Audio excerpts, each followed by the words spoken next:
अनंतनाग में शहीद हुए मेजर केतन शर्मा की शहादत पर देश को गर्व है।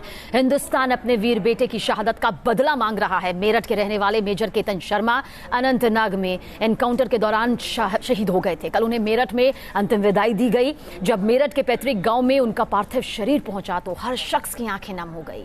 गम और गुस्से में डूबे लोगों ने पाकिस्तान के खिलाफ नाराजगी जाहिर की। बेसुध मां और शोक में डूबी पत्नी और बहन के आंसू थमने का नाम नहीं ले रहे थे। मेजर केतन शर्मा की मां अपने होश व हवास खो बैठी थी। मेजर की 4 साल की बेटी अपने वीर पिता को आखिरी सलामी भी देती नजर आई।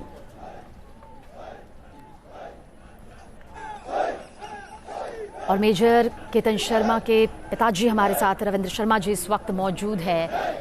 रविंद्र शर्मा जी, आज मेजर केतन शर्मा की शहादत को पूरा देश सलाम कर रहा है। ये गर्व का पल भी है, लेकिन वो गुस्सा भी आज आपके मन में होगा जो पाकिस्तान के खिलाफ होगा, जो आतंकवाद के खिलाफ होगा। क्या कुछ आप कहना चाहते हैं?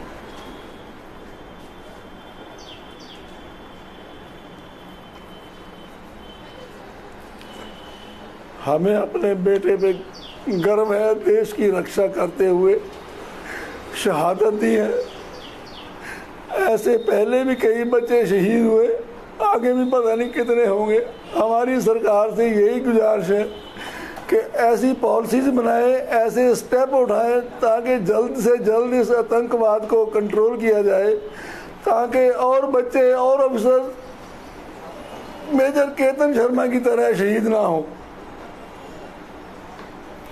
एक पिता का दर्द यहाँ पर समझा जा सकता है। रविंद्र जी, आप एक पिता भी हैं, लेकिन इसके साथ साथ जिस तरह से मेजर केतन शर्मा ने शहादत दी और पुलवामा हमले का बदला आखिरकार पूरा कर ही लिया, आज हिंदुस्तान को गर्व है। हर एक हिंदुस्तानी का सीना गर्व से चौड़ा हो जाता है कि आप मेजर केतन शर्मा के पिता हैं और किस तरह से आपने उनकी एक ऐसी परवरिश करी जिसके चलते आज उन्होंने अपनी जान इस देश के लिए न्योछावर कर दी। आपसे बातचीत यहाँ ज़रूर करेंगे क्योंकि आप एक ऐसे पिता हैं जिनके बेटे ने, मेजर केतन शर्मा ने हिंदुस्तान की सुरक्षा के लिए पुलवामा का हमला पूरा आखिरकार कर ही लिया। लेकिन ये 4 तस्वीरें बताने के लिए काफ़ी हैं कि किस तरह से हमारे देश के जवान लगातार आतंकियों का खात्मा कर रहे हैं। वो पुलवामा हमला जिसने पूरे देश को झकझोर कर रख दिया था, लेकिन कुछ ही दिनों बाद आखिरकार हिंदुस्तान के जवानों ने वो बदला पूरा कर ही लिया। फिर चाहे वायु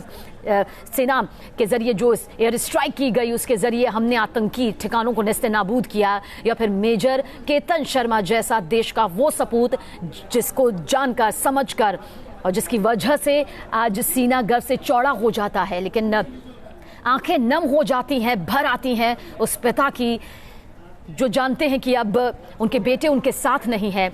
लेकिन रविंद्र जी, यहाँ पर बहुत आपसे समझने की कोशिश करेंगे, हम सांत्वना जरूर देते हैं, लेकिन कितना गर्व है आपको अपने बेटे की शहादत पर, क्योंकि आज हर हिंदुस्तानी उन्हें सलाम कर रहा है। ये फिर उसके पापा का नाम ही ले रहे हैं। आप बोलो, मैं ताऊ बोल रहा हूं। हेलो जी जी, हम आपको सुन पा रहे हैं। मैं मेजर केतन शर्मा का ताऊ बोल रहा हूँ। जी जी, अशोक कुमार शर्मा जी। हाँ जी, हाँ जी। मुझे गर्व है मेरे बेटे की शहादत के ऊपर।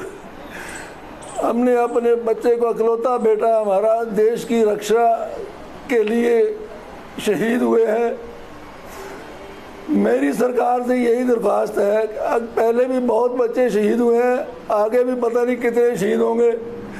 सरकार को ऐसी कोई पॉलिसीज, सख्त से सख्त पॉलिसीज बनानी चाहिए ताकि इस आतंकवाद को हम ख़त्म कर सकें। आने वाले समय से मेजर केतन शर्मा की तरह और कोई मेजर, कर्नल, जवान कोई ऐसे शहादत ना दे, ऐसी हम सरकार से प्रार्थना करते हैं, रिक्वेस्ट करते हैं कि बहुत क्विक एक्शन लिया जाए इनके प्रति, जिन्होंने हमारे देश के जवानों को नाश करके रख दिया। आपके दर्द को, आपके आंसुओं को यहाँ पर समझा जा सकता है और कहते हैं जो बड़े पिता होते हैं उनकी भी जिम्मेदारी उतनी बन जाती है। आपने बचपन से मेजर केतन शर्मा को देखा होगा, इसी तरह का जज्बा उनके अंदर हर वक्त नजर आता था, क्योंकि देशभक्ति का जो जज्बा होता है वो कहते हैं कि वो रग रग में होता है। मैंने पाला, हम जी जी जी, वो जो हम ज्वाइंट फैमिली थी, हमारे पास एक ही परिवार में हम बच्चा था। ये हमारा MPS मेरठ पब्लिक स्कूल से इसमें इन्होंने इंटर की। जब ये इंटर वहाँ करने पढ़ाई करने के जाते थे और आर्मी एरिया से ही पास होकर जाते थे। ये MPS स्कूल हमारे घर से आर्मी एरिया के बीच में ही पड़ता है। ये जवानों को वहाँ आर्मी की परेड्स वगैरह, आर्मी की ग्राउंड वगैरह देखता था, आर्मी के जवानों को देखता था। और तब से ही इसने छोटे बचपन से ही इसके अंदर जज्बा था, जुनून था आर्मी का कि मैंने आर्मी ज्वाइन करनी है पापा। इवन जब तक ये अपने शूज़ वगैरह भी परचेज करने के लिए जाते तो इसका यही रहता था दिमाग कि मुझे आर्मी की तरह जो शूज़ पहनते हैं वैसे सॉलिड शूज़ चाहिए मेरे को। बचपन से इसका जुनून था। इवन जब इन्होंने +2 करी, उसके बाद BSc करी इन्होंने, हम साथ साथ पढ़ाई भी करते रहे, बहुत स्ट्रगल करी, मेहनत करते रहे। केतन शर्मा शुरू से जो जारूट है ये, और हमने इन्हें कहा कि और भी आप जॉब कर सकते हैं। जॉब करी इन्होंने प्राइवेट सेक्टर में गुड़गांव में, लेकिन साथ साथ अपने अटेम्प्ट क्वालिफाई करते रहे। ये लास्ट अटेम्प्ट था इनका, इसके बारे में हमें इन्होंने बताया भी नहीं। हम मना करते थे, छोड़ो आर्मी लेटें, अगर नहीं हो रहा तो कोई और जॉब के लिए आप ट्राई करें, अप्लाई करें, यू आर क्वालिफाइड पर्सन। यार जब इंटरव्यू देकर आते थे नहीं होता था, 2 दिन निराश हो जाते थे, इतना खाना नहीं खाना, लेटे रहना। फिर हम इसको हौसला बताते थे, लेकिन लास्ट टाइम पे इन्होंने हमें बताया भी नहीं कि मैं ड्यूरिंग प्राइवेट सेक्टर में जॉब करते हुए इन्होंने अप्लाई किया, रिटर्न क्वालिफाई किया, आफ्टर दैट इंटरव्यू क्वालिफाई किया।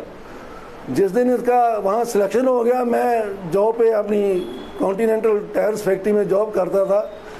दोपहर को फ़ोन गया इसका मेरे पास, पापा I am selected as a lieutenant. मेरे खुशी के आंसू बहने शुरू हो गए।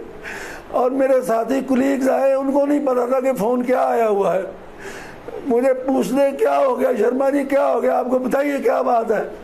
मैंने कहा परिवार के दर्द को यहाँ पर आपके आंसू के जरिए समझा जा सकता है। और आज न सिर्फ आप सभी बल्कि पूरा हिंदुस्तान गमगीन भी है, लेकिन मेजर केतन शर्मा की शहादत को आज हर कोई दिल से सलाम यहाँ कर रहा है।